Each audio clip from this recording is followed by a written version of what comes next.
veteran and as a citizen of Gates County, I purposely stood back from the library issue that we've been discussing.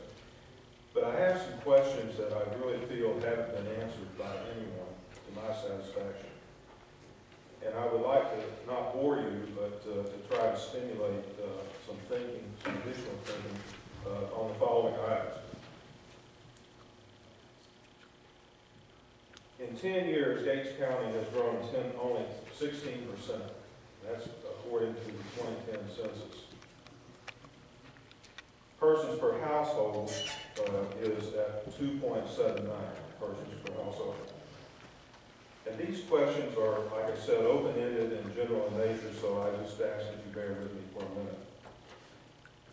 I'd like to know if the public and the county commissioners feel that the expenditure of $1.5 million roughly would justify building a new library with only 2.79 persons per household. And also the per capita use of libraries, and I'm giving you these statistics off of the state's library website. Per capita use is only 2.5. This lines up with 2.79 per household that justifies other alternatives. In other words, with only a 2.5 person per household, when you use the 2.79, with an expenditure of $1.5 million, does this justify looking at something else? Replanting another building, modifications to that to accommodate a new library. Additionally, have we met all the requirements for eligibility for grants? And I'd like to specifically address a couple of items with that. Submission of annual and current long-range plans of service for North Carolina libraries. Provide to the State Library of North Carolina an annual audit.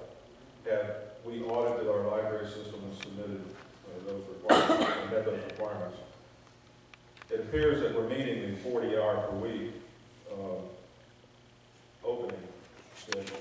It looks like we're about 40 and a half hours. The other question I have is the per capita use in the state of North Carolina as an average is 4.72. And again, this is according to the 2010 census. Lumped with Albemarle, which it appears that this system is lumped in the Albemarle system, it comes out to 2.5 per capita use. Does this justify the expenditure? Also, if we're having a true public library, why are we not listed in the statistical information independently of the Albemarle system? Being lumped in with the system, the Albemarle system, appears to be a negative as far as I'm concerned. We're going to spend that kind of money.